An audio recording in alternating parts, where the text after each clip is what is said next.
Untuk yang seperti gunungnya Onta, sebelah kanan itu ada gunung. Ini namanya Jabal Nur atau Gunung Cahaya. Jabal Nur. Bisa diperhatikan. Ya. Sebelah kanan Bapak Ibu. Nah. Inilah Jabal Nur. Di mana Jabal Nur ini pernah dinaiki oleh baginda Rasulullah SAW sebanyak 3 kali, Bapak Ibu. Dari umur 38, 39 dan umur 40.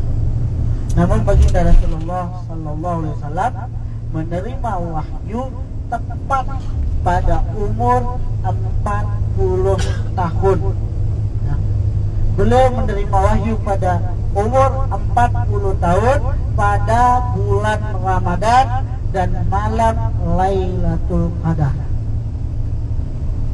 Rasulullah dulu sering kesini ya untuk menenangkan diri, berhalwat, merenungi diri, merenung atas kelakuan masyarakat yang ada di kota Mekah, kelakuan orang-orang jahiliyah pada saat itu. Karena di mana seorang wanita, bayi perempuan dikubur hidup-hidup pada saat itu. Banyak perbudakan pada saat itu. Tidak ada yang dihormati kalau budak, Bapak Ibu. Ya. Sebelah kanan bisa dilihat ya. Sana. Nah, guanya ada di ujung sana, Bapak Ibu. Ada yang berminat naik ke sana? Ada yang berminat naik? 1000 tangga, insya Allah 3 jam ya. 1000 tangga ya, 3 jam baru kita naik puncak. Baik. Boleh Ya. Yang punya nyali silakan nanti ya. Naik ke sana tapi nikmat. Kalau saya ditanya udah berapa kali naik, udah nggak bisa terhitung ya dulu. Kita lanjut. Ketika Rasulullah SAW ya merenung atas jahilnya orang-orang jahiliyah pada saat itu, begitu Rasulullah naik pada pada bulan Ramadan, malam Lailatul Qadar, Rasulullah langsung ya, didatangi oleh malaikat Jibril. Ya. Datang malaikat Jibril membawa wahyu pertama dan berkata pada Rasulullah pada saat itu, ya, Iqra ya Muhammad, baca. Rasulullah menjawab, ma'ana biqari, aku tidak bisa membaca. Lagi malaikat Jibril berkata, Iqra ya Muhammad, dengan jawaban yang sama, ma'ana biqari. Rasulullah langsung ya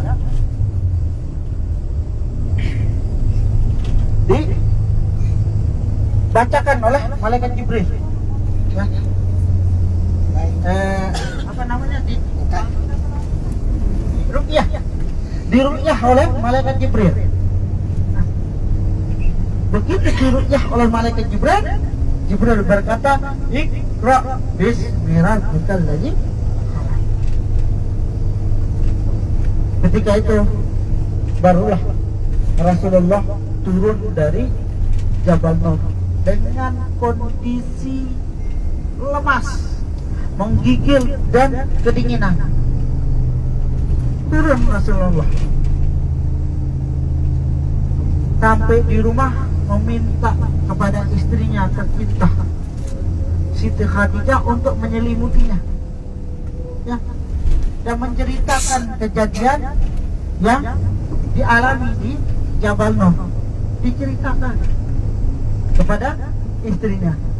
Besok harinya Siti Khadijah melaporkan atau menceritakan kepada keluarganya, kepada pamannya namanya Waraqah Waraqah ini adalah salah satu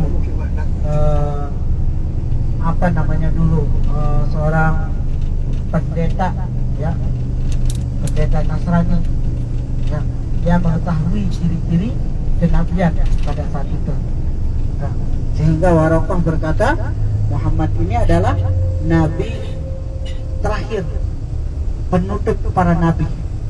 Nah, ketika itu, ya, langsung Rasulullah diperintahkan untuk menyebarkan risalah Islam, ya, ke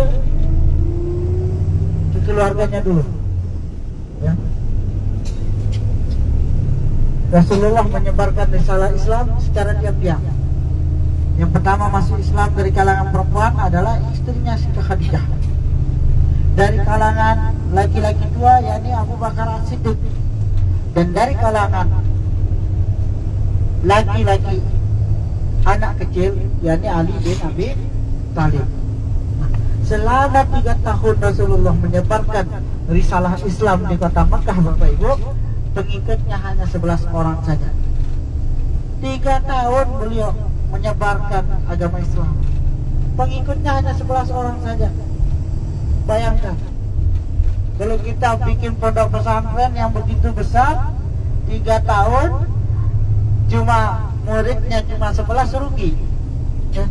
Namun Rasulullah tidak. Begitu sabarnya Rasulullah menghadapi orang-orang Quraisy dulu, ya. Sampai setelah 3 tahun Rasulullah diperintahkan untuk menyebarkan risalah Islam secara terbuka. Lalu Rasulullah mengumpulkan orang-orang, ya, di Mekah dulu, suku-suku Quraisy itu Rasulullah kumpulkan, dan beliau berdiri di dekat Bukit Safa dan berkata, "Hai orang-orang Quraisy, percaya engkau kepadaku?" "Percaya," kata orang-orang Quraisy. "Kenapa engkau percaya?" "Karena engkau adalah Al-Amin, orang yang dipercaya, orang yang paling amanah, orang yang paling jujur." Rasulullah berkata ketika itu, "Kalau engkau memang percaya kepadaku, maka tinggalkanlah Tuhan-Tuhanmu. Mari menyembah Allah Subhanahu wa Ta'ala yang satu." Nah, keberatan pamannya dulu Abu Lahab, ya, dan berkata kepada Rasulullah, "Hai Muhammad, engkau kumpulkan kami seperti ini hanya untuk mendengarkan ocehanmu? Celakalah engkau Muhammad," kata Abu Lahab. Rasulullah tidak menjawab, Allah yang jawab. Langsung turun ayat yang berbunyi tabat yada Abi Lahab wa tab. Sehingga Abu Lahab celaka. Sampai sekarang Abu Lahab masih celaka, ya, dapat siksaan kubur, kecuali pada hari Senin saja mendapatkan keringanan siksaan neraka. Karena ketika Rasulullah lahir dulu, Abu Lahab ini gembira, ya, gembira. Karena kegembiraan Abu Lahab lahirnya baginda Rasulullah mendapatkan azab kubur, yang mendapatkan keringanan azab kubur.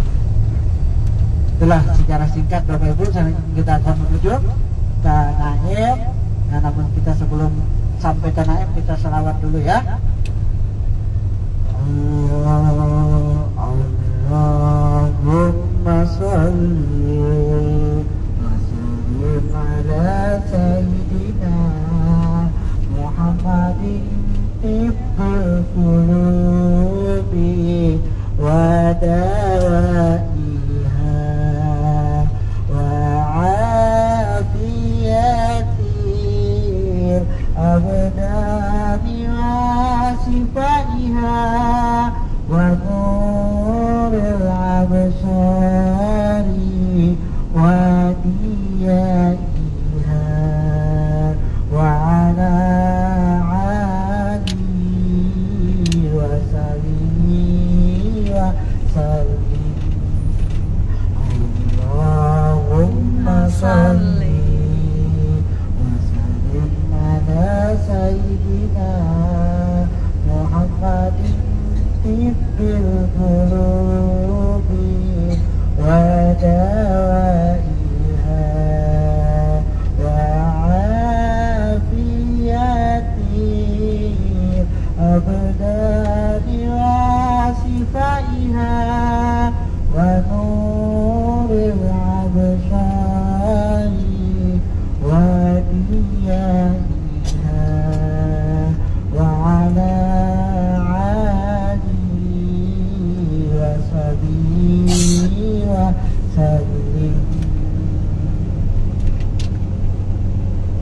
lain ya, biar semuanya bisa ya.